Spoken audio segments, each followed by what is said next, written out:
Hello, everyone. Thank you for joining in for Hidden Hour. Tonight, we are going to discuss something that many people have been wanting us to talk about.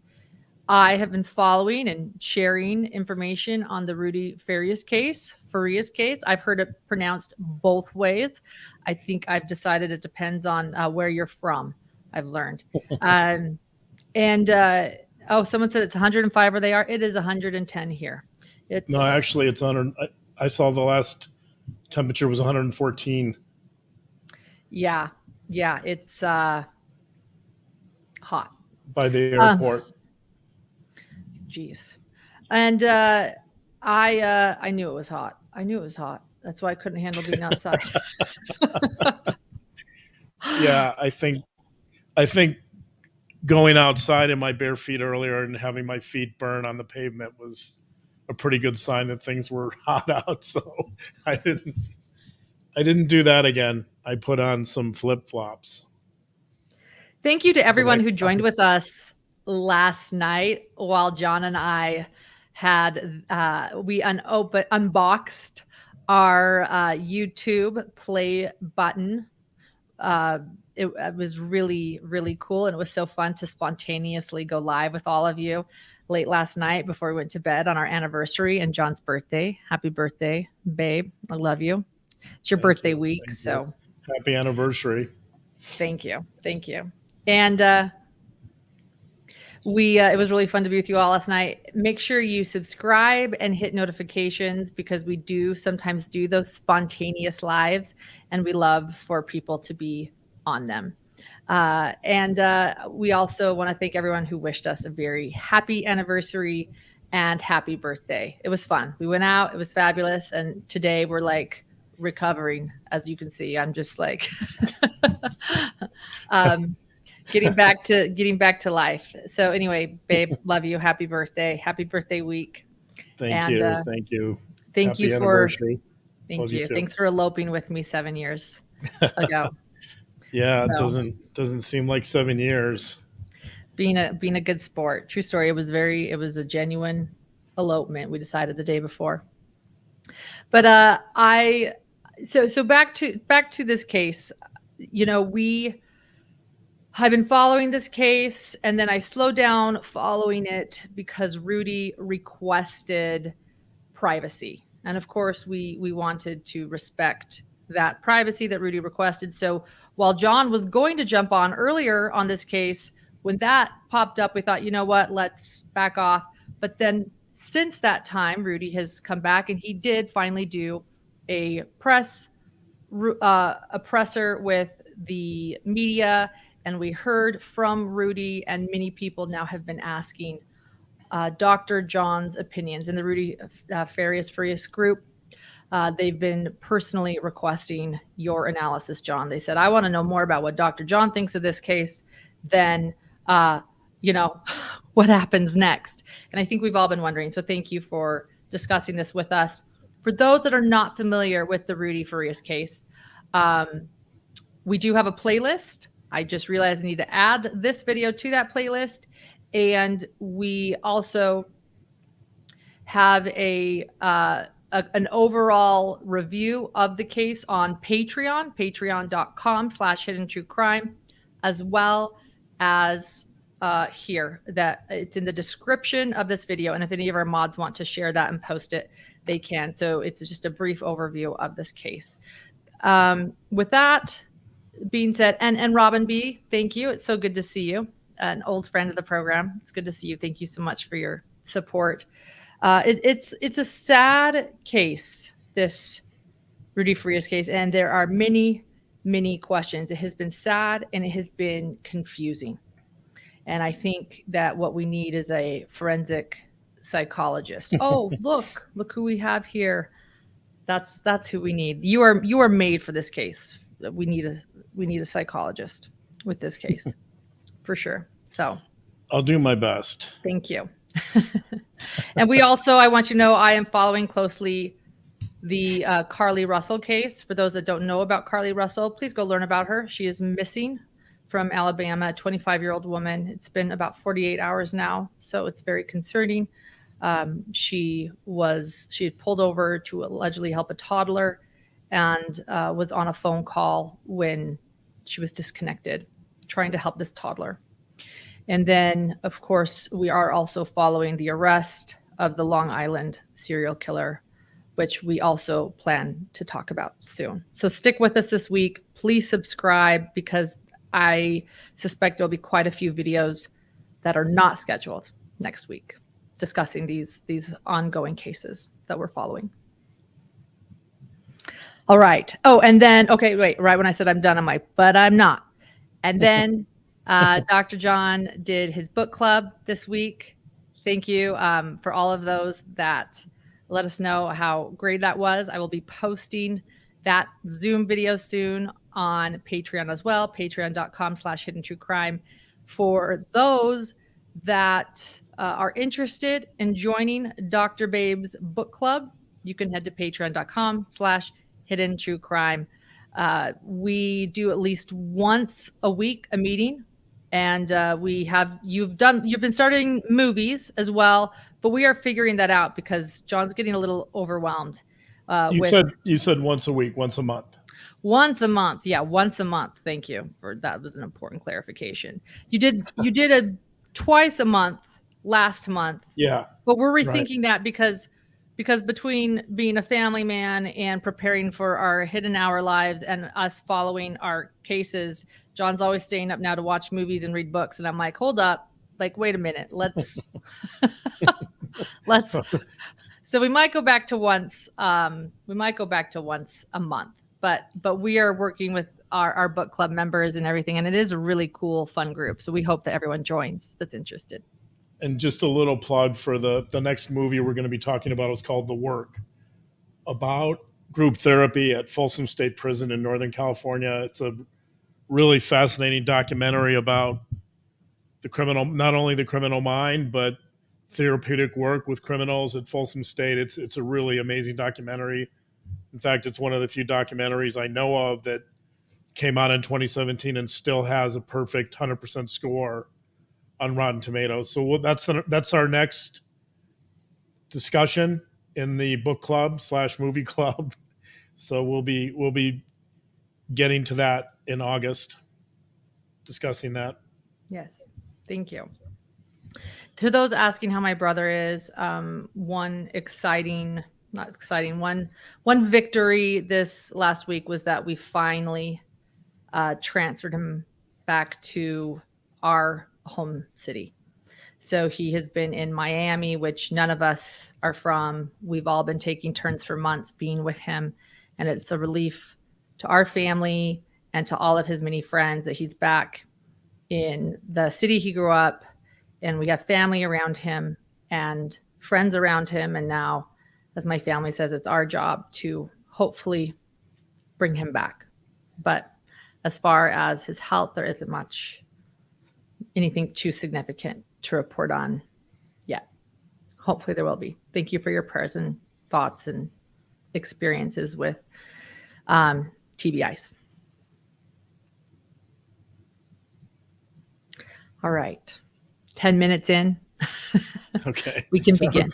That's a After announcement, 10 minutes of announcements. Now we can begin. So I think it's really important. It's always important where we jump into a case to understand it. And I'd like to jump in with the tribute that Rudy wrote to his brother in 2013. Would you have that, right, Lauren? Could you maybe please read that? Yeah, I'll read that. I'll set the stage first. So Rudy was 13 or 14. Someone can correct in the comments, when his older brother died in a motorcycle crash. This is sort of where it all begins, oddly, even though he didn't go missing for years later. John and I feel this is where it all begins.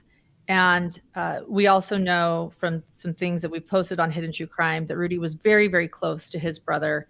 In a talent headshot of Rudy's on a talent website, Rudy shared that his brother was a parental figure to him, that he was a father figure to Rudy. So one thing about this case too is a lot of the true crime community has uncovered lies from his mother, and we're never sure in the end, looking back at past social media posts, who wrote what or why. But I want to state that this is from Rudy's Facebook page when he was younger, and he had not yet gone missing. This started as a missing persons case when Rudy was 17. He's a younger writing this. So we do believe that it's Rudy who wrote this, although I just want to preface that with this is what it is. So February 13th, 2013 from Rudy. I will never forget the day God decided to take you away. We had just waken up together that morning, and I remember you getting ready, telling me to help you get the bike out. You left to go ride with your friends, only to never come back home again. George seen it all and told Ever to get mommy. He told mommy, in quotes, it's really bad, end quote. And we hurried over to the accident scene. At first, I couldn't see you anywhere. The next thing I saw was mommy on the ground, holding you, screaming, OMG, no, no, why God, take me instead. I then looked at you on the ground. You weren't moving, not making a sound. I never knew that the last time I would see you alive would be earlier that day. I got up the strength and courage to look at you again, but what I saw on the ground was cold, still, lifeless, not my big brother. I was in shock, in a dream. Nothing was real to me, it seemed. When I finally got back home, it was so empty, cold, and alone. It's been 1,095 days since you left us, and I still can't say the word death. So instead, I say that brother is sleeping at God's place, waiting for me. I miss you, brother. See you there. Brothers forever. R.I.P. brother. And I personally think that he wrote that, if you want my opinion. Well, it seems like it was on his page, but as you point out, we can't totally vet it. So, but let's assume it's him. It sounds like something consistent with something he might say, although I haven't, I've seen his interviews, but I mean, we don't know for sure, but let's operate with the assumption that it's him. I think what's interesting about this to me, or at least if we begin talking about this case, I think this really sets the stage. I think the grief becomes a really, really important element of this case. And if we look at this statement that he made when he says, I was in shock in a dream, I think that's a good place to think about it. I think there really is an element of shock here. I think there really is an element of trauma in losing his big brother that apparently the family was really dependent upon for many things: emotional support, income, a lot of elements. He took care of Rudy, drove him to school, he fed Rudy. So, this was completely unexpected. Obviously, it was a motorcycle accident, and I think both Janie, who's the mother, and Rudy were absolutely traumatized by this. They were shocked by it, and I think the ripple effect from this accident is really where this story begins. So, to me, this is sort of a life-shattering, world-altering moment for this family and for Rudy and even for Janie. So, I think it's probable that Janie probably had some mental health issues prior to this accident. And Yeah. whatever those mental health issues were exacerbated from the accident, from the death of the older brother or her son, and Janie's son. And I think, and then you had in 2014, you had the stepfather or the husband of Janie, Rudolph Farias. He was 51 at the time. He was being investigated by the Houston Police Department for ticket rigging, and he took his life. He was actually fired, and then he took his life, and that was in 2014. And so Rudy goes missing in 2015. So you have these two traumatic events. I'm sure that Rudy talks about his brother as if he's more of a father figure than his stepfather, Rudolph.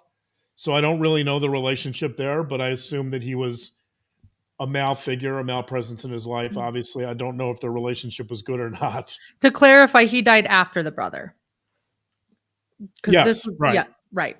That People are asking. Yeah. okay, Rudolph. I thought I put that.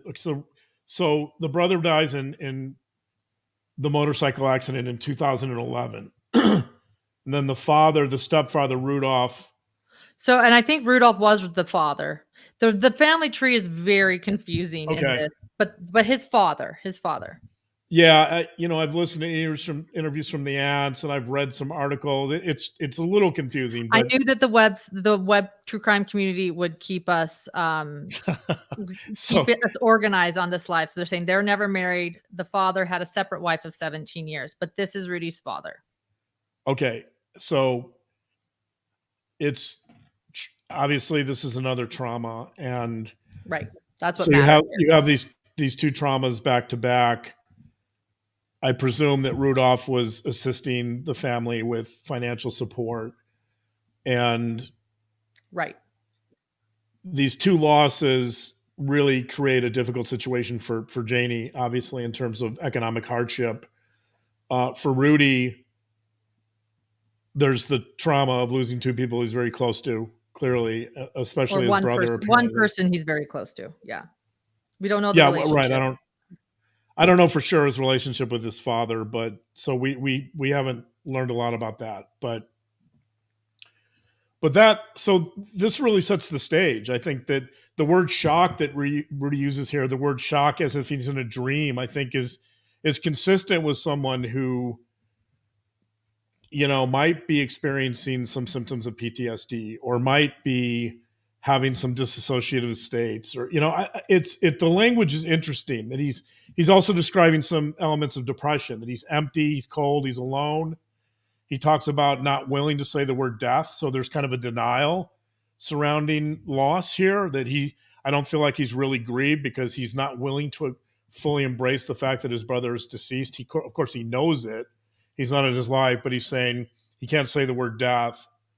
So I think those are all really interesting components of this statement, and I think that really sets the stage for where we kind of end up with this case. And when he went missing, or he had a necklace of his brother. So really the brother was this main parental figure, and he carried his necklace that he always wore and never took off from his brother too. I want to say, yes, I agree. Go on. Correct. So let's go to, I would like to play a little snippet from the Rudy interview that Rudy did with, So go ahead. That he did with Grizzy's Hood News. Great. Yes. So what started as a missing persons case, he went missing when he was 17 years old, 8 years ago. He then was discovered in front of a church 8 years later. That's where we are today. And then we learned, about the many lies his mother had been telling, the many different false profiles she had. And people are wondering, and Rudy's 25 years old now. People are wondering what's going on. And then again, as I mentioned, he did this interview with Grizzy Hood News. You can find her on Facebook. By the way, this is her Facebook page that we will be playing this video from. And especially if you're in the Houston area, she is an excellent citizen journalist out there, boots on the ground. So we'll be playing some Grizzy Hood News interview with Rudy right now. Let's see. And you want me to share the first one first, right, John? There should be just the first. There's only one, I think. That okay. The one that starts at 158. Yeah. Okay. Well, no, I have. Well, there are two different time codes, is what I believe you told me. The one was the beginning, one was the end. 158 to 258. That's it. Okay. Oh, I gotcha. Yeah. Okay. Okay. Okay. I Yeah. thought there was 158 and then we were going to do 258. Okay. No, sure. just the minute. Brilliant. Okay. I understand now. Okay. Just tell me stay in the room, keep the door locked, don't let them in, don't make any sounds, don't do anything.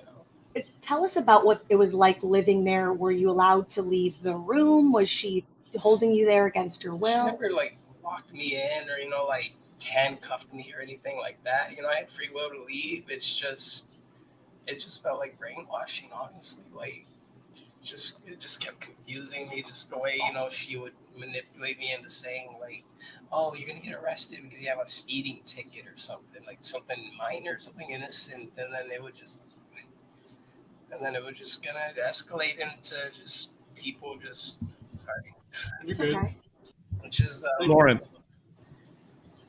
yeah, it just I don't think that's the right escalated. time. I don't think that's the right clip. Away from home, just be free, live my own life, arguing all the time, and then we Lauren. eventually just went into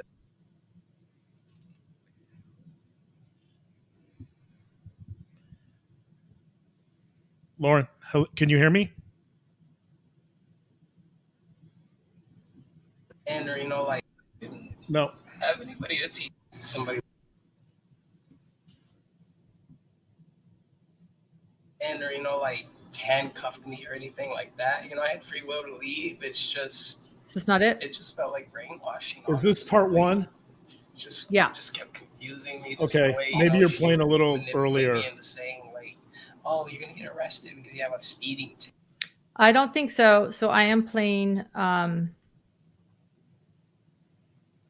two. Here we can stop. Sorry, everyone. So make sure it's part one. I think that might be another this part. is part one. Okay. This is absolutely part one. So I started it at 158. Okay, yeah, I don't know. And now I'm at 210 and it's going. Was yours maybe part two? And you thought it was part one? I don't know. Anyway, I can read it. I don't want to waste a lot of time on this. Okay. I can try part two. Sorry. That's definitely No, part I'm sure. one I'm pretty sure it's part one you sent me. I sent you all three parts. I sent you part one, part two, and part three in the same email. So maybe you're watching a different part. I'm pretty sure it's part. Well, anyway, it's okay. Okay. So I'll read it. I thought this was part one. I don't know. We'll have to double check. But anyway, part one at around a little past 2 minutes. Rudy says, I'm paraphrasing this a little bit, but Rudy says, she locked me in there mentally. She was my only parent. She was my only parent besides my brother. When I lost my brother, I had no confidence to trust myself, and I depended upon my mom all my life. So I think that what's interesting to me about that quote is that he sees this as emotional abuse, essentially. I mean, in his interview, he largely denies any type of physical or sexual abuse, but he makes it clear that after his brother passed away, that he didn't have any confidence, that he didn't trust himself, and he developed a really close dependency with his mother because his mother was really the only one he could trust, and his mother was really the only one around for him.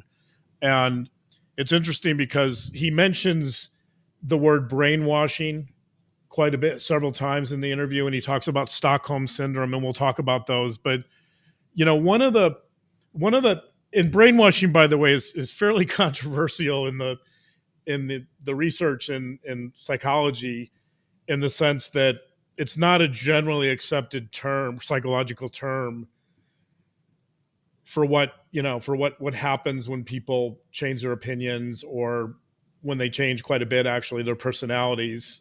It's debated. It's not settled, but brainwashing is not a term that would be like a legal defense in court. So So typically you wouldn't, and a psychologist typically wouldn't use the term brainwashing. You'd refer more to like legal insanity rather than brainwashing. So, but it's interesting that he uses that term because one of the elements of possible brainwashing, if we go with if we use his language, is that when people experience a life-changing event, it really can, including the loss of a really close loved one, it can really lead to a lot of grief and a lot of vulnerability, a lot of neediness, emotional neediness.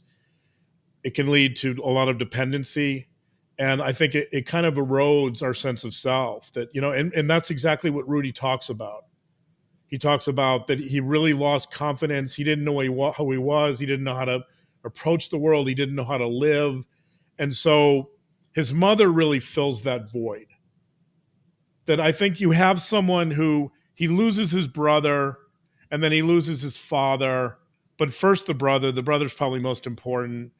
And he really feels completely alone. He feels like he has no one. He doesn't know how to negotiate life without his brother, and his mom is there. His mom really becomes that most important person for him.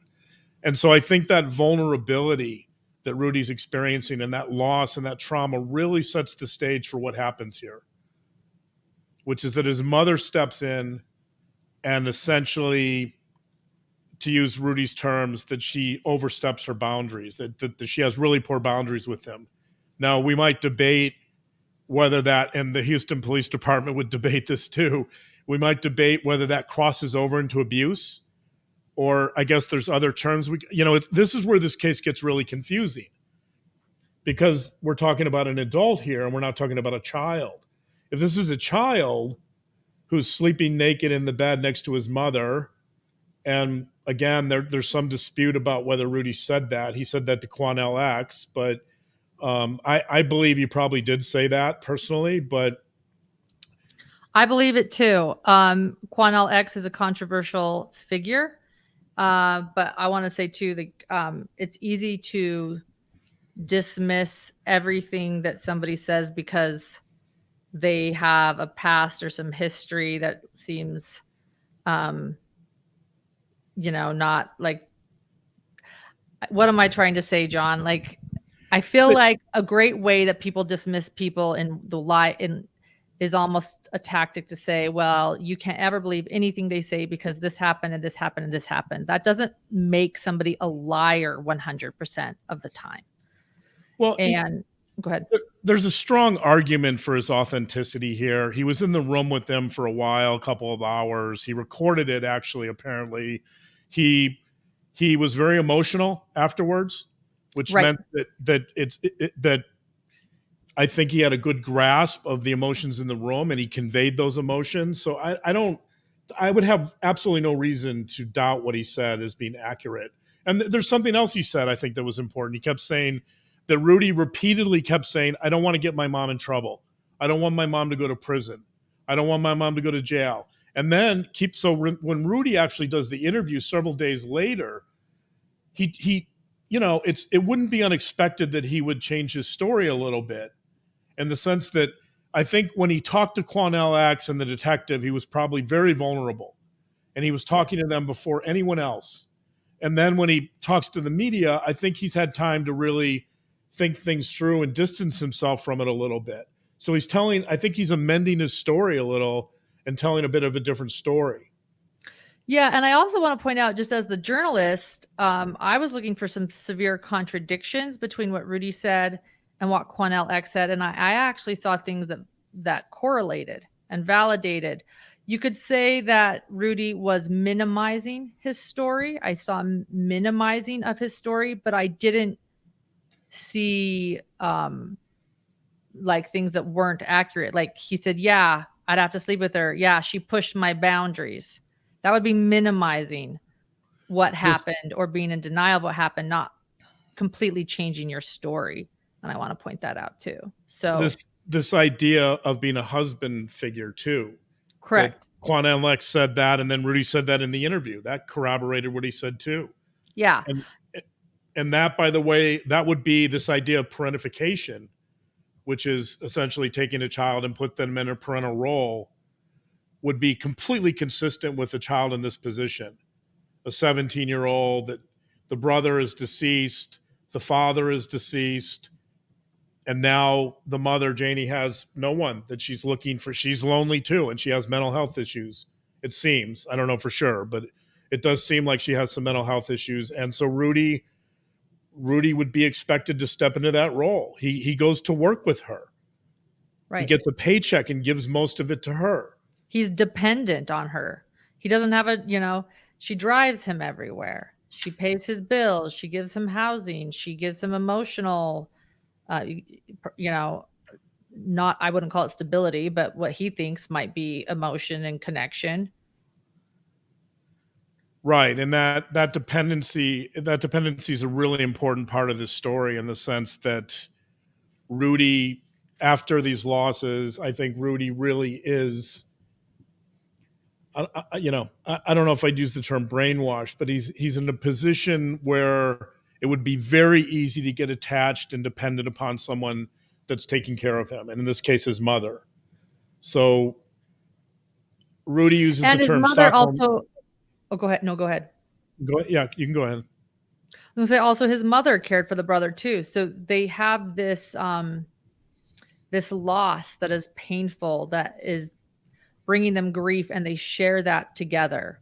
It's something that they've experienced together. This pain that is joint. Go ahead, John. Yeah. So these are a couple of quotes, not exact. These are paraphrased quotes from Rudy's interview, but he says things like this. He says, quote, and again, this isn't exactly the quote, but after my brother's death, I didn't know how to deal with my emotions. After he passed away, I lost a father figure. He said, I didn't know how to grow up. He said, I became a people pleaser, but with only my mom to please. And then Rudy himself acknowledges that the grief is playing a huge. I mean, Rudy repeatedly refers to the importance of his brother, and then towards the end of the interview, he says he says a lot of our problems stem from my brother passing away. He provided for the family, and he was my father figure. So Rudy knows, I think, a lot of the motives behind what's occurring here. Yes. That he understands that he's a people pleaser. He understands that he's probably depressed. He doesn't really say that, but I mean, in the interview, he does a remarkable job of trying to stay positive and talking about positivity. And I think if he was working on that during those years, I think that probably helped him a lot, that he was trying to maintain some positive emotions and attitudes towards his life, in spite of the fact that he felt like, and this is another quote, that his mother locked him in a prison. I guess we now know that this was more of a mental prison. Mm-hmm. But I think there's a lot of gray area here in terms of that. Quanell X, for example, said that he had lacerations all over his body, and he had these marks all over his body, right? Which would indicate some type of potential physical abuse. Or self-harm. And either way, it correlates. Well, right. Potentially self-harm. Yeah, that's true. I mean, I have to wonder if Rudy would disclose that, though. There's the issue of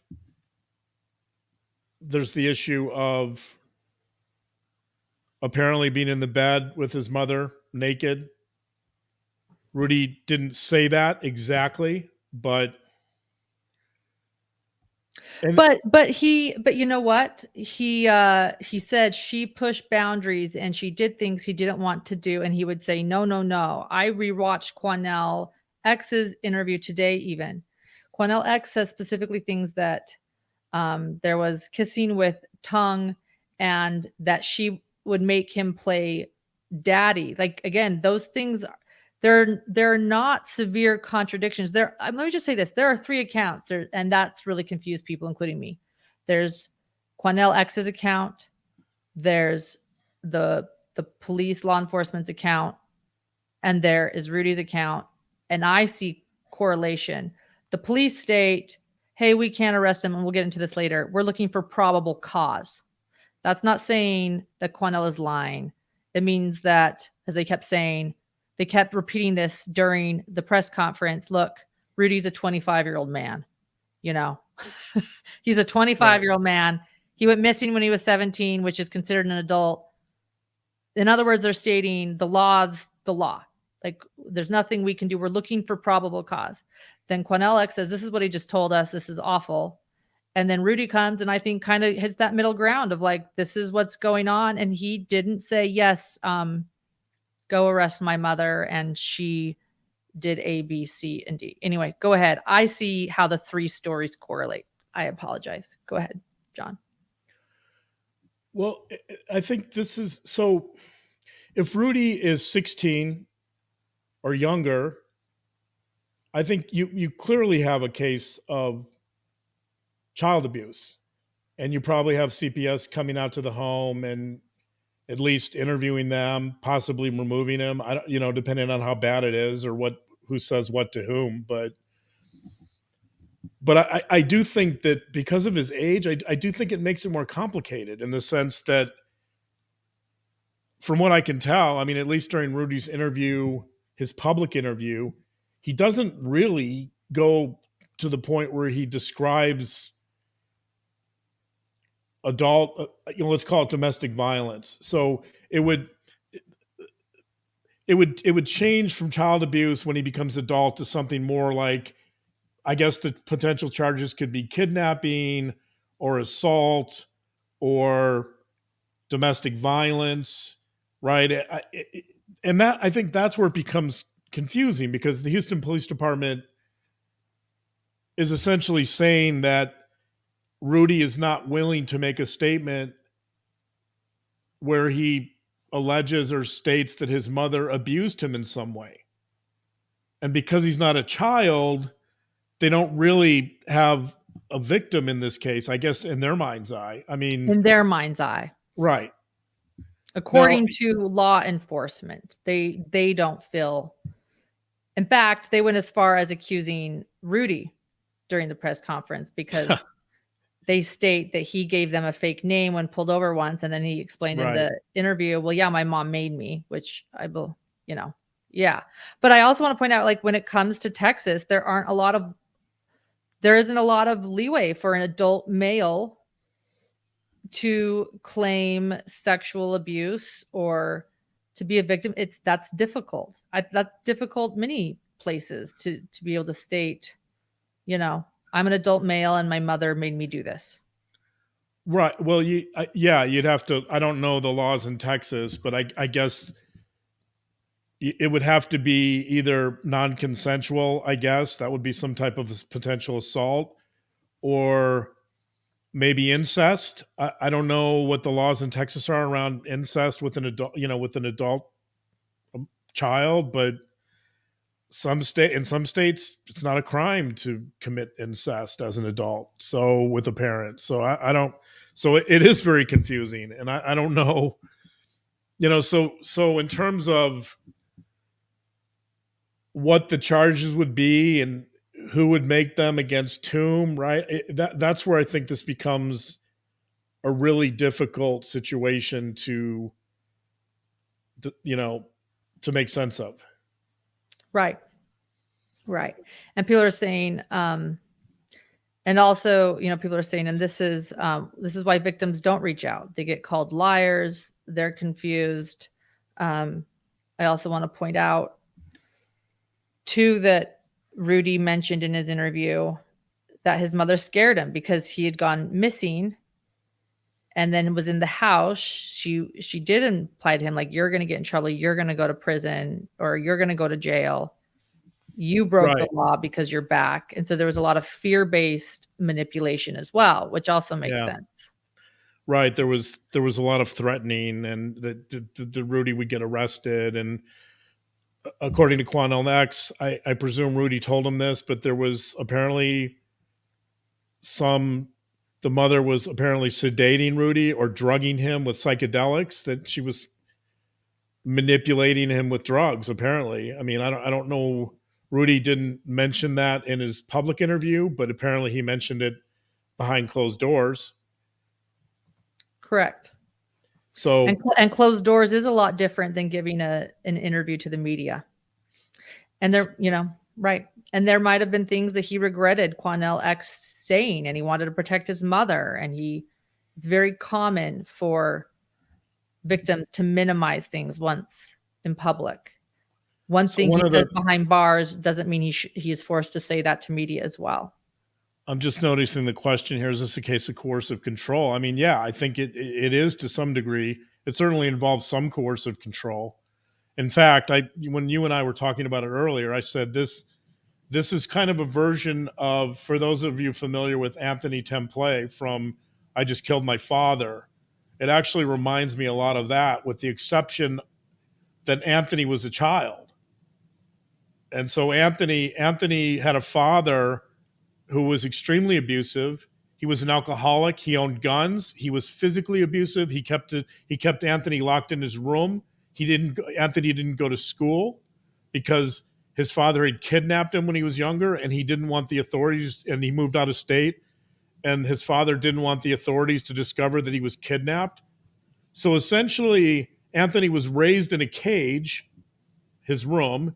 He never came out. He never went to school. His father beat him. His father threatened to kill him. His father owned guns. His father was an alcoholic. He was also violent towards his wife and ex-wife. And eventually Anthony was afraid for his life, and he shot his father to death. Now, with Rudy, obviously you don't have something that extreme, but you have an adult who's, in his mind's eye, he's being abused, or at least emotionally abused. He's confined to his room. Whether he inflicted harm on himself or somebody else did, he has apparently wounds all over his body. He's been drugged. He's been belittled. He said that his mother would give him negative messages all the time. He's been demeaned, right? So all of that, so both of those are forms of coercive control. They're just a question of degree.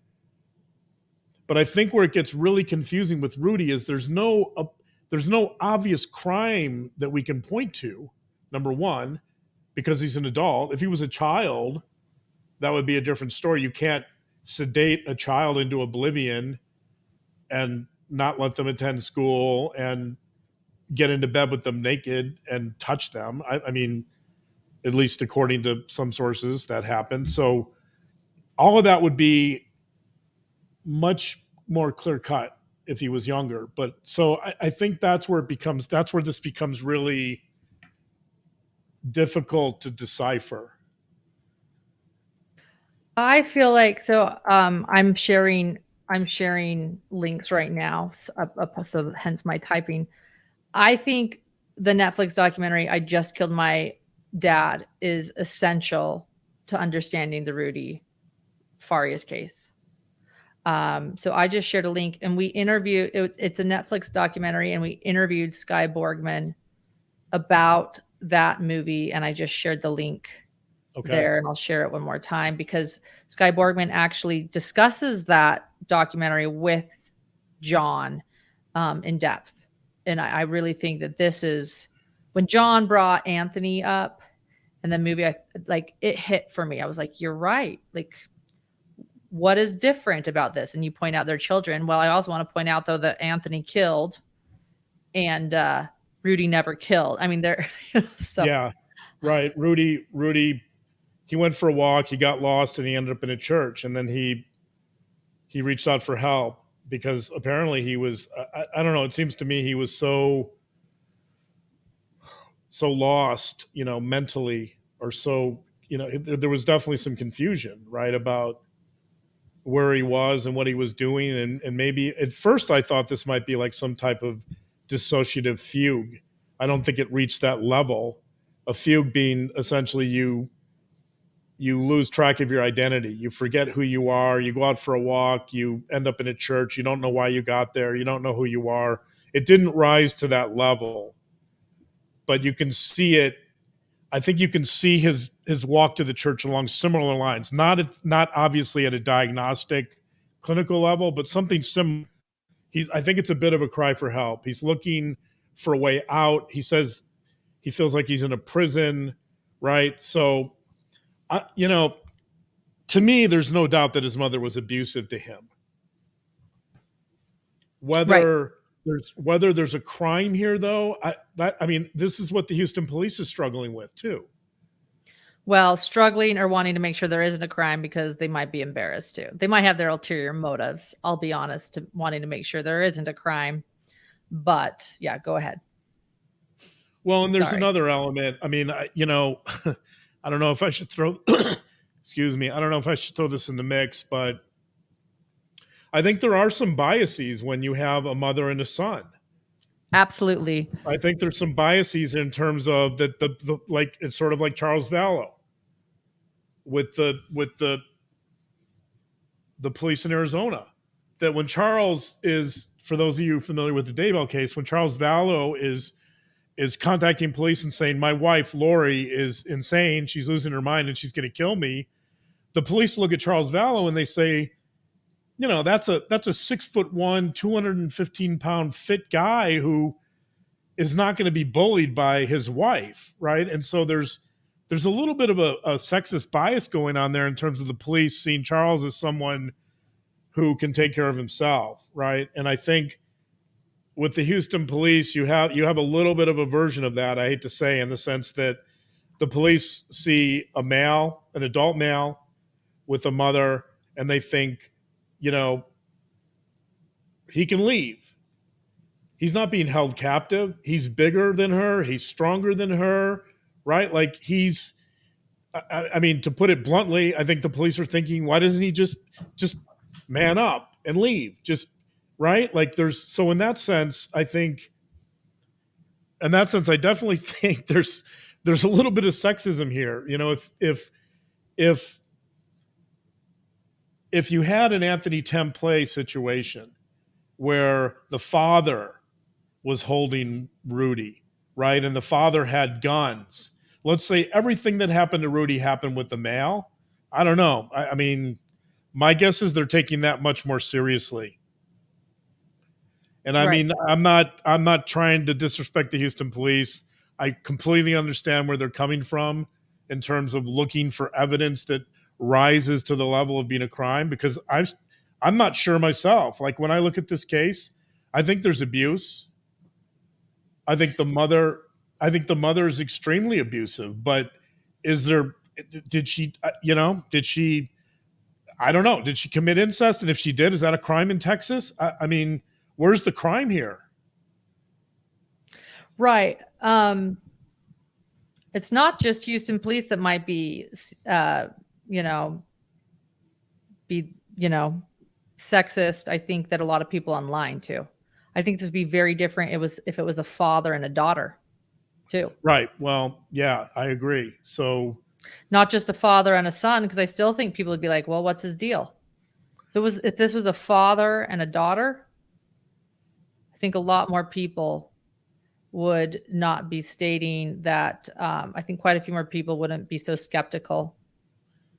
And I mean, to me, honestly, it kind of struck me that at the press conference, they started by not talking about Rudy, number one. And number two, it was all males. It was all men on the stage with one female officer off to the side that didn't say a word. She was just standing there. Like, I mean, let's be honest. If a mother-son relationship changes the dynamic of how law enforcement has seen this case. Yeah. And another thing people, when the reporters, I thought the reporters were doing an excellent job at the press conference. When we watched it together at Hidden True Crime, I said, I'm going to go back and revisit this. And I did revisit it. And then I was going to bring up what I wanted to share. And then Rudy said he wanted space. And so I was like, okay. But I did go back and I listened to a lot of little things. And the reporters did an excellent job pushing law enforcement. But at one point, when they brought up, well, what about lying? What about frauding the police? Their response was, well, Rudy told us a fake name. Well, Rudy did that. Thus, in other words, they're saying, well, he's culpable too. And then when it came to, well, what about what about incest? We're bringing up incest, whether it is against the law or not against the law. It doesn't matter, because if that is against the law and they decide to charge for that, Rudy again could be charged. It still doesn't make him the victim if he's an adult. So I do think there's sexism, and I think it's really hard for people to understand and see Rudy as a victim. But I believe he is. Well, right. The wanting to charge him part is that was a little distressing, but so it was I a guess total defense. technically, Yeah, it was a total defense move by their part. They were just pretty much saying he's 25, nothing to see here. He can make his own choices, and he's not right. being held prisoner by his mother. And they just completely dismissed what the manipulation and the any possible coercive control in this relationship. He's an adult male. Why doesn't he just, why doesn't he just show that, why doesn't he just man up and leave, right? Like, so, but I think they did address the issue of the filing a false police report for the missing person thing. They said it's like a 3rd-degree misdemeanor in Texas. In other words, they actually compared it to a parking ticket. So, I mean, so their perception of that is, why bother? So the missing persons report to them is irrelevant. And so I guess if there's any crime here, it might be fraud, in the sense that she reports him missing when he's not. She opens a GoFundMe page. She's making money, essentially fraudulently, off of a false police report. The problem with that is that I don't believe she made. Typically in those types of cases, when you have a Bernie Madoff that's embezzling billions of dollars, obviously you're going to take action. But even then, the feds didn't take action for over 20 years. So with financial crimes, the police department has to decide how many resources they want to commit to someone who sets up a GoFundMe page and takes like a couple $1,000s, right? Like, is it worth their time and effort to pursue? And even then, I'm not sure they can get a felony out of it. So I don't know. It's really confusing.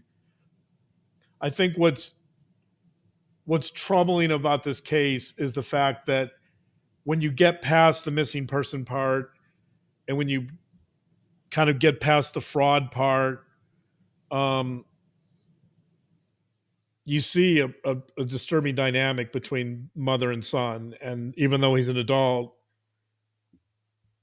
that's being abused. So the question for me is, what does the system do?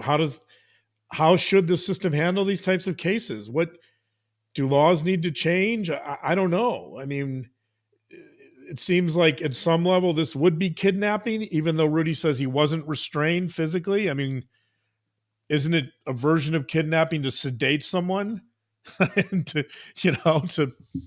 if you give someone antipsychotics, if you give them enough sedatives and, essentially confine them to bed so they can't leave. I don't know. I mean, is that a crime? I'm not sure.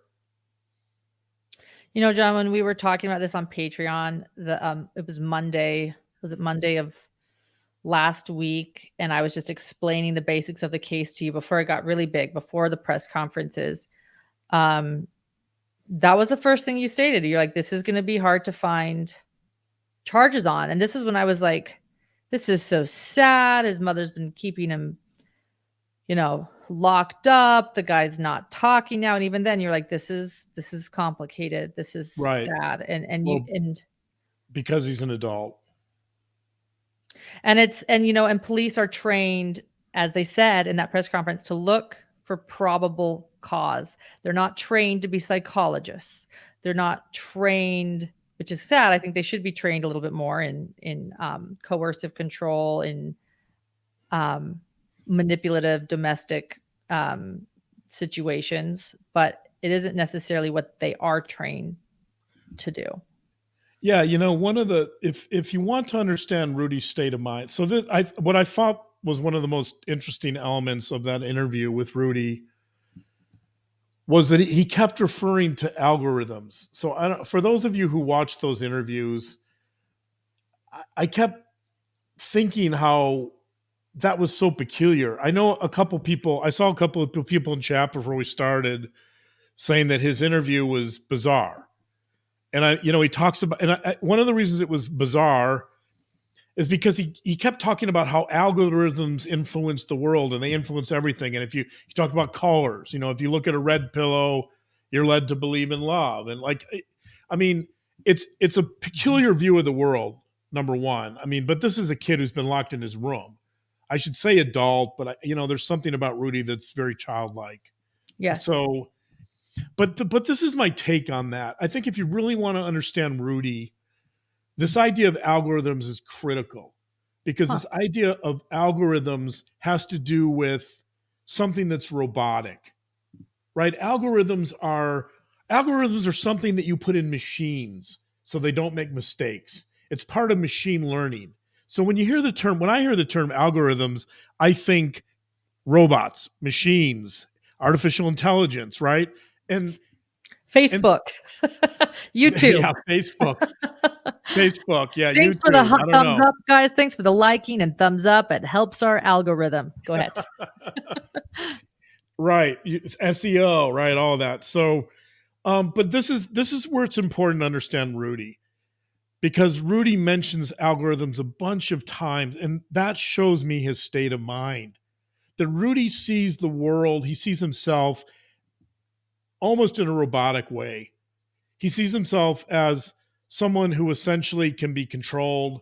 He was by his mother. He sees himself as someone who kind of lacks free will to some degree. And he sees himself as someone who was locked in a prison. And I think that's where this case gets really sad, is that Rudy's take on the world is algorithms. And his take on the world is that his mind is like an algorithm that he has no control over, that he feels in many ways as if he's passive and life just happens to him, that his mother, dictates his every move. He's like a puppet of sorts. And interestingly enough, when there's a few psychologists who have done some research on brainwashing, and they talk about something called robot theory, which is precisely this idea that people can be made. I think there's this fear. We all have this fear that human beings can be turned into robots. And if we're turned into robots, we can be made to perform the most horrendous acts, that will join cults, or will start believing in these wild conspiracies, and we'll start doing all kinds of crazy stuff because we come under the influence of algorithms, or we feel like robots, right? And I think that's the fear of brainwashing. Is that we'll be made to do things that we don't want to do. And then in many ways, we'll just lose our sense of self. We'll lose who we are. And I think really that's what Rudy's talking about. He's talking about when he talks about algorithms and brainwashing and Stockholm syndrome, all those things, by the way, can be related to each other. They're all kind of interrelated. I think that's what he's really saying, is that he doesn't feel like he knows who he is, that he never had a chance to really develop a solid sense of himself. He says repeatedly, I don't know how to live. I didn't know how to live. I needed my mother for that. So I think if you really, for me, in terms of understanding who Rudy is, I think this idea of algorithms is really diagnostic, and it's indicative of kind of his state of mind and how he sees the world, and how his mother affected him so great, how that relationship was so negative and had such a huge impact on him. There was a great comment here, and they said, as someone who was controlled by my mother, I got it. You are constantly trying to learn how you need to avoid abuse. So if he is thinking, how do I get out of this? And I'm being brainwashed and I'm being manipulated, like he's trying to learn about his brain. In other words, in a logical, like scientific way. Is that kind of it? Or? Well, no, I think what he's saying is, so the way I would answer that question is, one of the last question that Grizzy's Hood News asks Rudy during the interview is, essentially they say, look, you're out, you're on your own, you split with your mother, you're not talking to her. And it's the male interview. I didn't get his name, but he says, so this is great, right? Now you can be yourself. And Rudy is kind of taken aback by that. I mean, he kind of agrees with them, but you can tell that Rudy's a little like that. Rudy doesn't really know how to respond to that. And I think it's because he doesn't know who he is. That he has, it's sort of like Anthony Temple and I just killed my dad, right? That he needs to relearn so much about what life is and how the world works. And I mean, this is a kid who really didn't interact with the world or other human beings for years, right? And I think that question is interesting because the interviewer just assumes that most of us has some sense of who we are and we kind of know what we value and we kind of understand the world at some basic level. But I'm not sure that's true of Rudy. I think Rudy, based on his answers, I think Rudy really doesn't have a good sense of who he is. And I think that's the challenge for Rudy. And that was the challenge for Anthony. In Skye Borgman's documentary, Anthony was constantly confronted with trying to figure out who he is and who he might become. And Anthony's big issue was that he had no emotions. And, early on in the case, the prosecution would say, well, yes, we understand that he was abused, but don't you think this kid's a risk because he just shows zero emotions like psychopaths? Right. Is he a psychopath? That's what they wondered with Anthony. Is he a psychopath? He shares no emotion. He literally called 911. This is the very beginning, and this is where the title comes from. He calls 911 and says, "Hello, I just killed my dad." No emotion. Right. And so Rudy seems to have some emotional intelligence, and I think that's going to really benefit him. Rudy seems like a really nice kid. So I say kid again, he's an adult, but I feel like he's a kid in many ways in terms of how he presents himself and sort of he has this kind of naive quality about algorithms running the world. And maybe in the end he's right. I don't know, but maybe they do run the world. Maybe I'm the one who's naive. We need a Rudy's right emoji. Rudy's right. Yep. So go ahead. But I think that's the challenge is that this combination of losing his brother and grief, he says, then I have no confidence. I didn't really know who I was. That I think grief and trauma and this isolation, by the way, is a big part of brainwashing. That when you want to really change someone's way of perceiving the world, one of the most fundamental ways you would begin doing that is to isolate them. In other words, you remove all their points of reference to the world and to the things they know and to the things that they use to identify themselves. So you'll never see, if somebody wants to impact someone's perception of the world, you'll never see them allowing that person to, roam freely in the world. They're always going to isolate them. There's going to be some level of deprivation. And then the next step would be you would have a message that whatever it is you want the person to change to or believe in, you would be extremely repetitive with whatever it is you're trying to change about the person. So the combination of isolation and repetition are really, really important in terms of, brainwashing someone or impacting their state of mind, changing them. Somebody brought up cults in this, and I think that was an interesting point too. And people people study cults all the time. We study cults. We've been talking about cults, beliefs, and it's true that cult leaders don't always go to prison or jail because people start following them. But I see a lot of similarities, and I just want to ask you, like isolation. A cult leader isolates. A cult leader sort of gives this us versus the world mentality. In other words, the world is out to get him. Be afraid of police because they will arrest you. Be afraid of our extended family because they don't have your best interests and they'll tell on you. She does a lot of things that we'd consider a cult leader to do. And I also see how he would be afraid and only start trusting his mother. Is it similar or... Yeah, it absolutely. These ideas of brainwashing and Stockholm syndrome and Colts. I think they're all related. They all overlap to some degree. I think they all intersect with each other. We're talking about the same terrain, like Jonestown, right? That the Jonestown massacre, where I forget the exact number of people that drank the Kool-Aid. But many considered that to be like a classic case of brainwashing, in the sense that he was able to get hundreds of people to all take their lives at the same time, including children, by the way. And so how do you do that? I mean, you're right that he took them out of the country. He isolated them. When they were in isolation, they had no access to media or information. So he had a message that he repeated over and over again to get them to believe in him and his savior-like qualities. There was an element of exhaustion, in the sense that they didn't have access to basic services and amenities. And so I think they weren't sleeping well. It was a difficult environment to negotiate. There was a lot of heat. And so exhaustion comes into play too.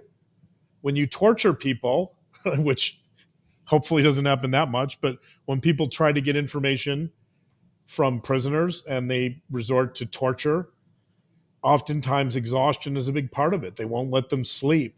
So you've got isolation there. You have repetition. You have exhaustion. You have, right? So I think all these things run together. That in many ways, I guess, it's a similar dynamic.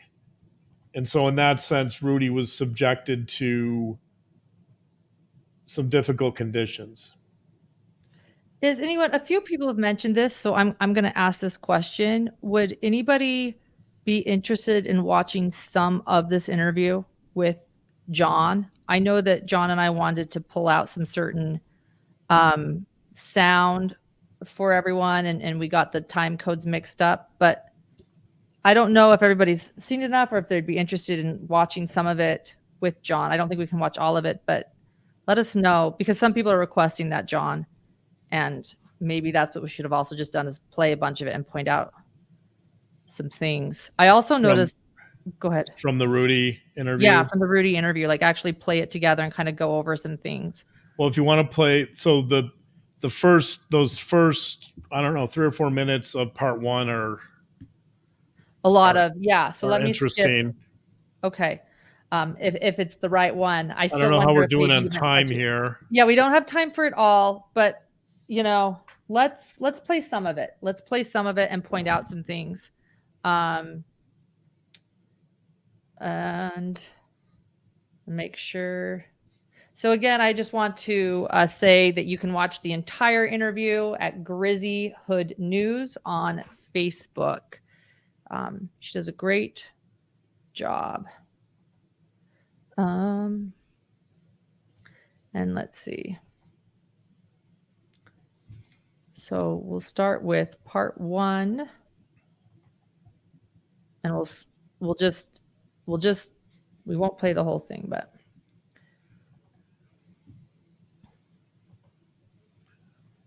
So Alicia just brought up an issue that I think that's interesting. We haven't really talked about the mother. We haven't talked about Janie too much, but I guess we don't know that much about her at this point. She's been very reticent about what's going on, and rightly so. She's not looking good, but right. Do you want me to? By the way, John's little vignette around him, it looks like a really cool filter, but it's actually John's. I think your camera is breaking. It's becoming like a pin. Right. My camera is, I don't know what's going on. How are you 25? We keep the door a little open. It's helpful with. All right. Are you shocked at how much attention this has gotten? So the world thought you were missing for 8 years. Where were you? Where have you been? At home. Just stuck at home, if somebody would come over, my mom would just tell me stay in the room, keep the door locked, don't let them in, don't make any sounds, don't do anything, Tell us about what it was like Oh. living there. Were you allowed to leave the room? Was she holding you there against your She will? never like locked me in or like handcuffed me or anything like that. I had free will to leave. It just felt like brainwashing, honestly. Like it just kept confusing me, just the way she would manipulate me into saying like, oh, you're gonna get arrested because you have a speeding ticket or something, like something minor, something innocent, and then it would just gonna escalate into just people just sorry. You're good. Okay. Makes sense Just, to me. Take your time. Yeah, it just escalated from there, from just wanting to get away from home, just be free, live my own life, arguing all the time, and then we eventually just went into she locked me in there pretty much mentally, just that she was my only parent. She was the only person I really had besides my brother. So when I lost my brother, I didn't have anybody to teach me how to live, how to have confidence or trust in myself or anything, so I just depended on my mom all my life. What had you been doing for those 8 years? Just Can you? trying to study the best. I just You want to pause say it. too, I think that he's discussing right there, in my opinion, what it took for him to realize to escape.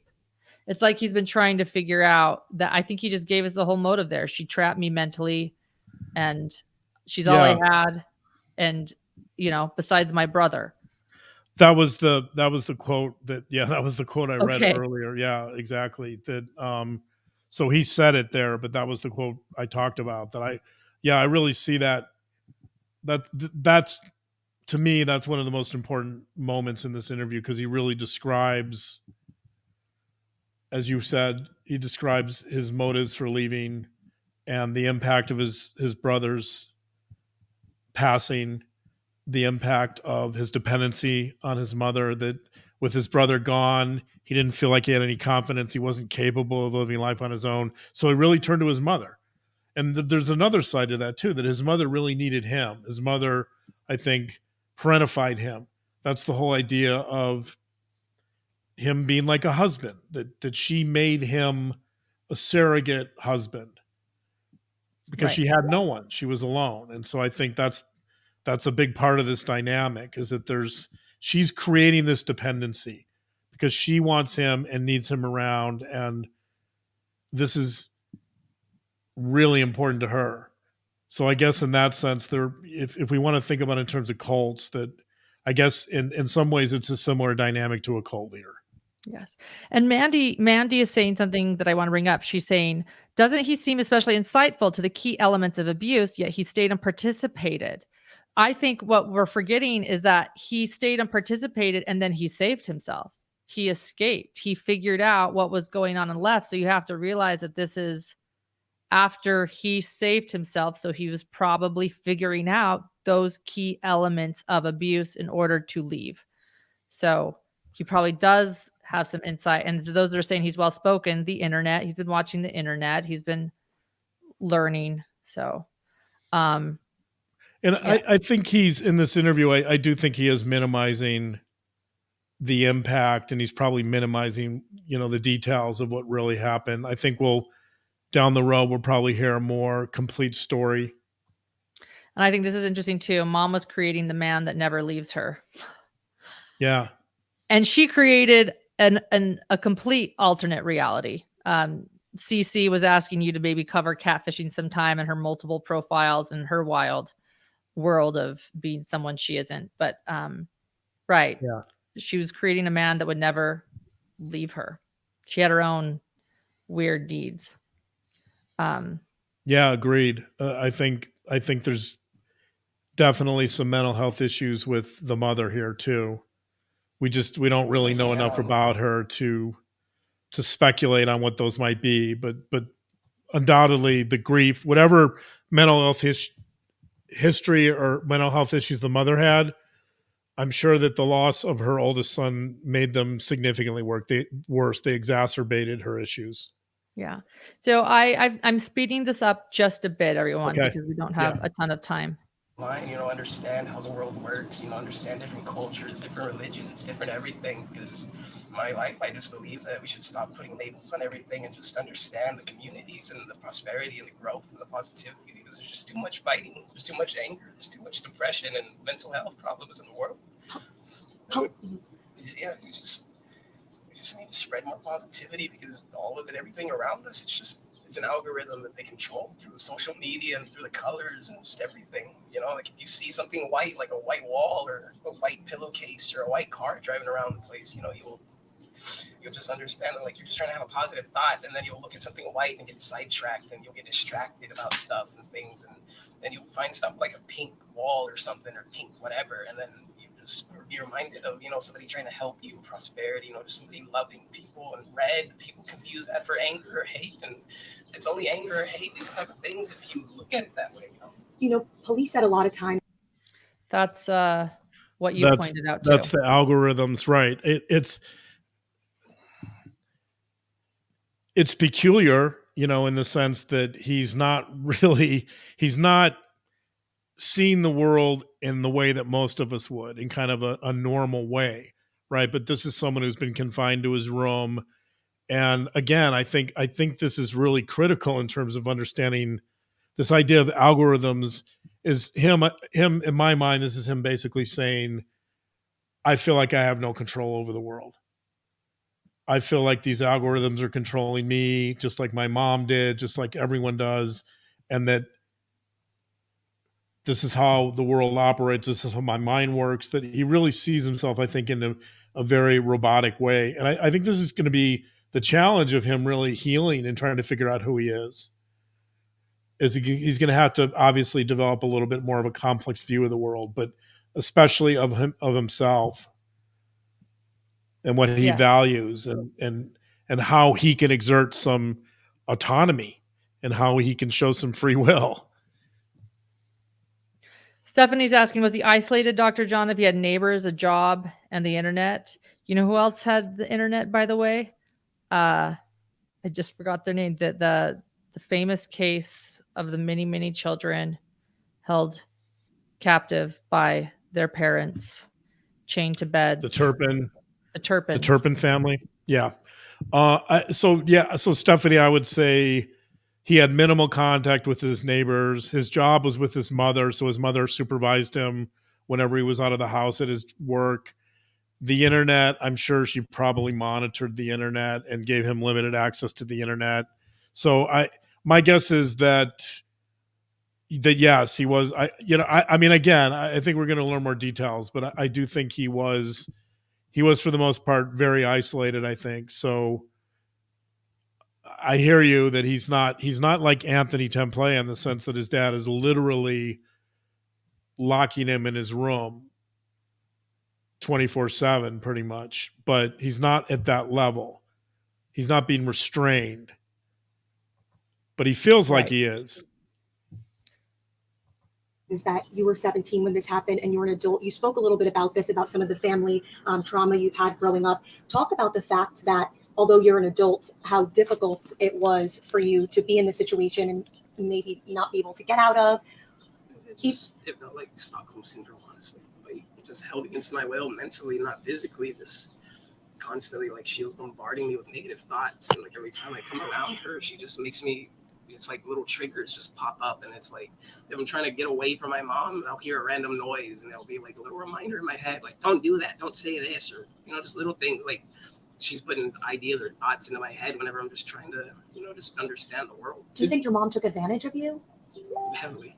How does that feel? I mean, I can't imagine. You said your mom's really the only person in your family you have. How was that you felt your own mom took advantage? It's prison.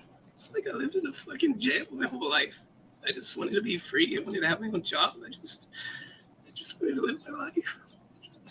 I just wanted to just love somebody, have somebody else who would actually love me, because I wasn't sure what love was. I struggled understanding my emotions. I don't know when I'm sad and that I'm sending out negative energy. I don't understand when I'm happy and sending out positive energy. The only way I was understanding how to communicate with people was online. And even then, you can't trust everything you see online, because half the time people are just making their own assumptions and spinning what they want. And it's just, I can't ever speak my truth because everybody wants to assume things. Can you go into the brainwashing? What would she say to you? Would she say something would happen if you were to leave her home? It wasn't that. It's just after I left, I started to understand that all of it's just an algorithm.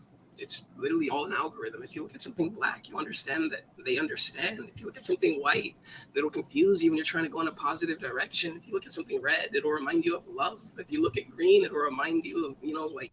Did you feel stuck? And what was she doing exactly that kept you hidden? It's just.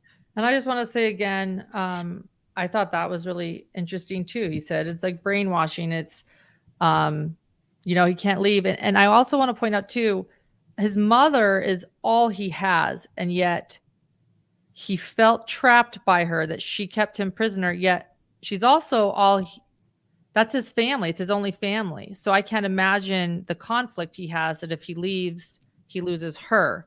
That would have to also be scary. Isn't that part of that too? You're like dependent on the person that's abusing you almost.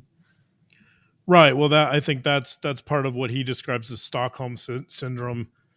Technically, so Stockholm syndrome is when the victim begins to develop positive feelings or begins to develop some attachment to the abuser.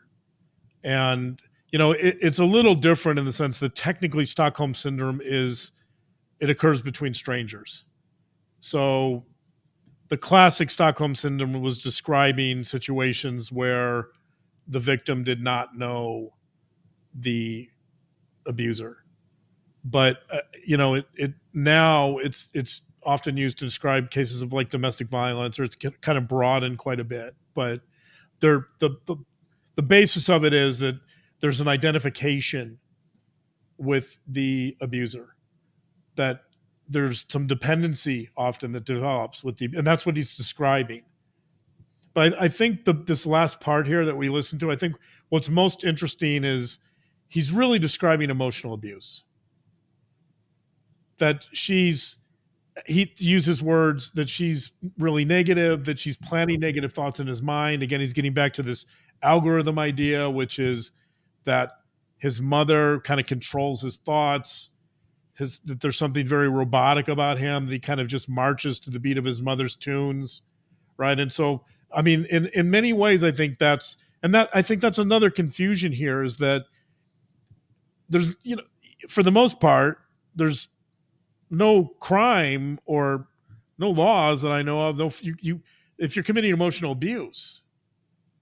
So, I know even with children, CPS is really hesitant to charge people with emotional abuse, even if it's severe, even if parents are just absolutely belittling and demeaning their kids and yelling at them. I mean, they will occasionally, but if in this case, if we see this mainly as emotional abuse, somebody like the Houston Police Department, for a 25-year-old male, they're clearly not going to do anything about it. Right.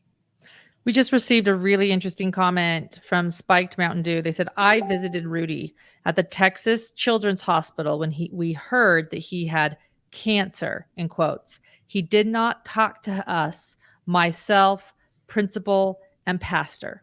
He had his eyes closed, but I know he was awake. That's also a great example of how this manipulation happened when he was a child. It started young. His mother was trying to claim that he had cancer after the brother had died. It was even a part of a news story. And how interesting that he would not say anything, isn't it, John? Like, wouldn't that show, I guess my question is, wouldn't that show that this manipulation and this abuse started at a very young age if he's avoiding saying something? And so the response here is she used him for attention. Exactly. And by the way, that would raise questions about something like factitious disorder imposed upon another person, which used to be called Munchausen's by proxy.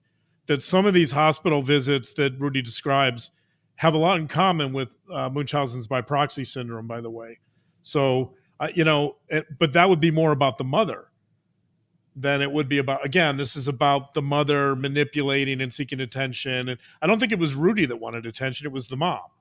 Correct. And And so, she's telling him yes. what to do. And at a very young age, she starts this manipulation process And she and told him codependency. in the interview that Rudy gave last week, he talks about how she wanted him to go to the hospital and fake an overdose. And again, it's that Munchausen's by proxy syndrome is very much about attention seeking on the part of the parent, on the part of the typically mothers. But yeah, which makes me wonder, was there factitious disorder imposed upon another, or Munchausen's here? I don't know. It's seems possible. And by the way, if there was, and if that can be traced back to childhood, now you have a crime. Stacy is saying his mother talked doctors into 2 spinal taps. And there are a lot of stories about how his mother would tell him to act a certain way. And she did state to the media that he had cancer and she kind of tried to tell Rudy that he was sick too. They asked him later in this interview about that too.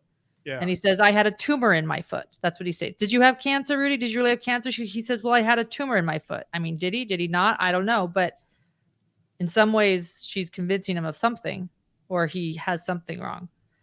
And if there is factitious disorder and Munchausen, then that would mean that this drug abuse that's going on that we hear of, or him being drugged, could be something that she's putting in something without his knowledge as well. Like he doesn't even know when he's being drugged. Yes, right. And again, so yeah, I think so. I don't know. Maybe we'll open up an avenue here for the Houston Police Department in terms of thinking about this case. I don't know. I think I'm being presumptuous, but and the problem with the drug part is I don't know how you'd prove it at this point. My guess is that Sure. that Rudy might have some drugs still in his system or his hair or his fatty tissue that you might be able to find, but proving that his mother gave it to him without him knowing, without his consent, that's a crime, by the way. So in fact, that's poisoning. So in almost every state, if you poison someone, you're looking at a felony of at least 5 years in prison. If it's attempted murder, if you poison someone with the intent or the possibility of killing them, then you're looking at life sentences. So I guess that would be one avenue to look at here is, was she poisoning Rudy as an adult? That's a crime. And if you could go back and look at medical records, if you could find that maybe there was some, I don't know if they would have done screens for toxins in his blood when he was a child, but if you can go back and look at medical records of all these cases of cancer and whatever she's claiming he had, you might be able to find some crimes there, especially if there's some type of toxins or poisons in his blood when he was a child. That would be consistent with potential poisoning now. I'm receiving more information. Thank you from Mountain Dew, who just said they emailed us some stuff. Can you clarify really quickly, Mountain Dew, so that I get this email straight that you just sent? It's very interesting. Can you explain who you are so that I read this? It looks like this might be from Rudy's school in 6th grade. Is that what I'm gathering? I want to make sure I get this right. And I am getting your emails that you're sending right now. So while we wait for Spiked Mountain Dew to explain, this is what I'm gathering from this email he just sent, John. And I have a photo of him as well to go with it. Okay. It looks like it says it's from 8th to 6th. So I think this is the school district. And I'm going to assume this is 2011. So that would put Rudy at what age? Well, so figure 8th grade. Thank you, Spike Mountain Dew. 8th grade. Okay. So this is Rudy in 8th grade. And it looks like, help me clarify this, that this is a teacher Let's see if I can pull this up for everyone to, well, I don't want to show the address if the address is private. I see the address. I'm going to open this up and try not to show. Okay, here we go. I'm going to open this up. It's from the school secretary. I can see the addresses. Here we go. Okay. I'm going to share this tab instead. Okay, can everyone see this? So this is 2011. Rudy's in 8th grade, and it looks like it's the secretary, 6th to 8th grade secretary, Catholic school. He was in 8th grade. I am so sorry. Yes, I'm going to assume that's Janie, Rudy's mother. She called last week and said that Rudy found his grandmother passed out and that Rudy gave her CPR and revived her. She is still in intensive care as of Thursday. It just seems like another sort of dramatic claim by his mother, as young as being in 6th or 8th grade.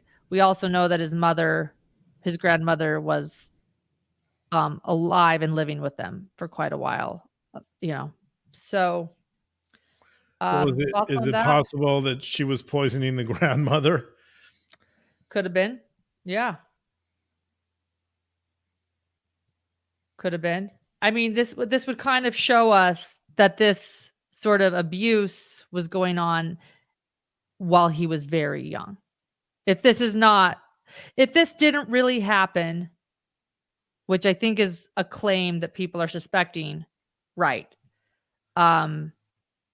That she's kind of making some dramatic claims over and over again. She claimed that the son she lost was a Marine. He wasn't. And there was an entire news article about how he was a Marine and that Rudy was being bullied by the Westboro Baptist Church.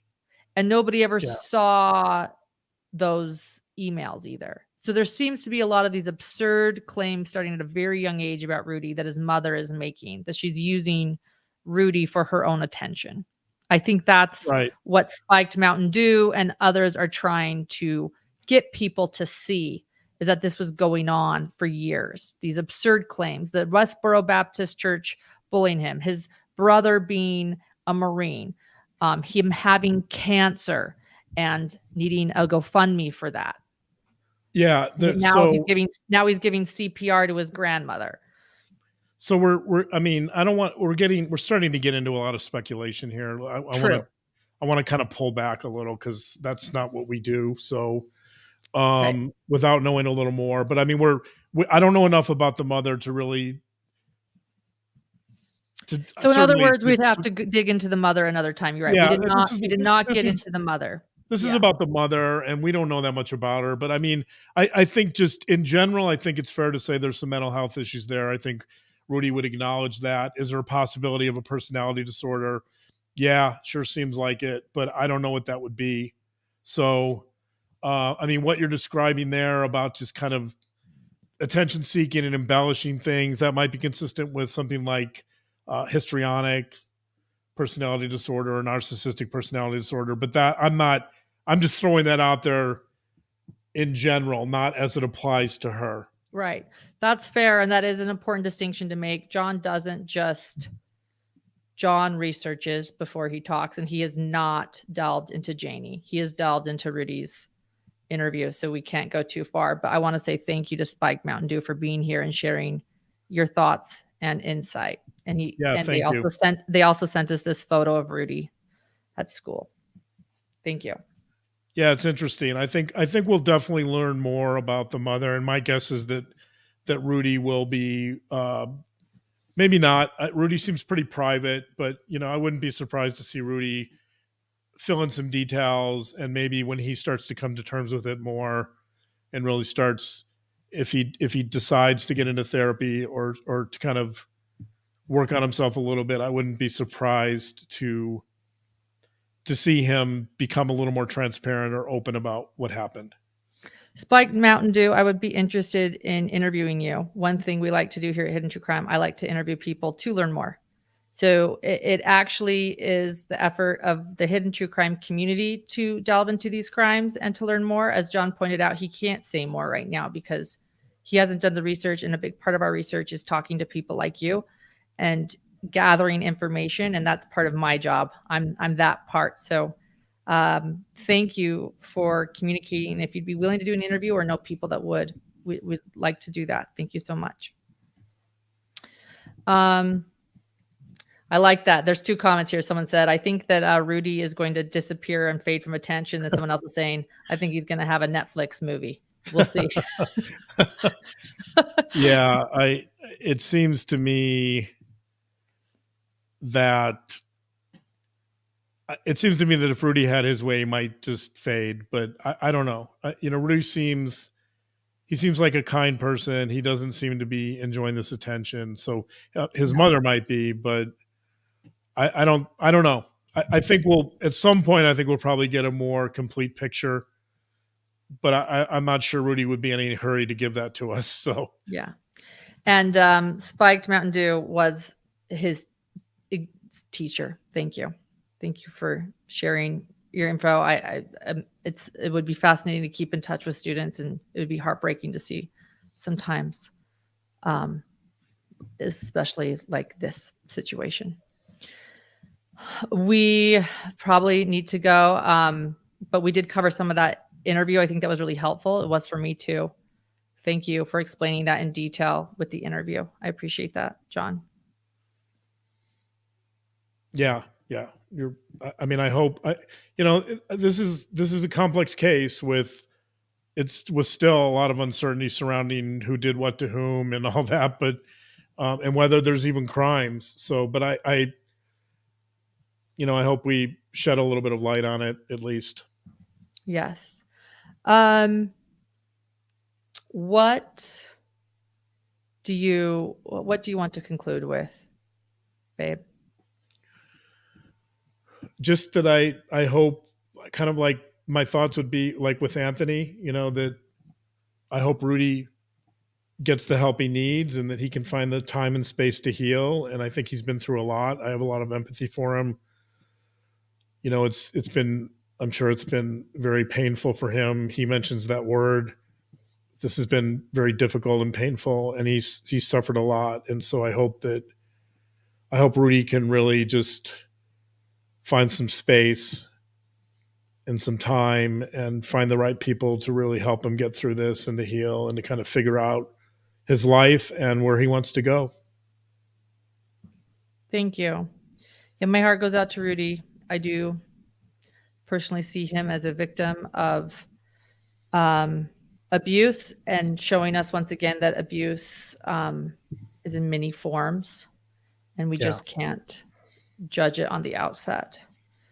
And if you think of this primarily as emotional abuse, I think the interesting component of that, especially for an adult in a parent-child relationship with this type of emotional abuse, I think it really raises questions about how the system handles emotional abuse and how the system should handle emotional abuse. And what's the impact of emotional abuse? Obviously, the impact on Rudy is going to be enormous, and it's probably going to potentially, it could be intergenerational. So, I don't know, right? That's a big question. Law enforcement is not set up to deal with emotional abuse, and it's not, they might make referrals for help or victim services, but ultimately they're not going to hold people accountable or probably charge crimes or right. And so I think this is one of the most interesting components of this case is really kind of asking those questions about what do we do in cases of severe emotional abuse towards adults, or in a domestic violence scenario where a parent is abusing a child, an adult child who's living at home. How does that get handled? Thank you. Let's end with the words from his teacher just now. She said that he was very, very sweet, that this situation made her cry, and that he was also very, very shy. So I can't imagine what it took for him to not just escape, but just begin to tell his story. So our hearts go out to Rudy. And I think watching his interview, he comes across as a very kind person. I wish the best for him. I hope he finds his way through this. Yes. Thank you everyone for being here tonight. If you want to join us on our book club, again, patreon.com/hidden true crime. And we will be covering the cases you guys have requested, the Long Island serial killer arrest, as well as our eyes are on Carly Russell. And I'll be going live with those cases next week. So make sure you hit subscribe and notifications, because beyond our Saturday Night Live, most everything else is unscheduled. I go live when I go live. So, so thank you, everyone. Have a great night. All right. Good night. Thanks, guys. Good night.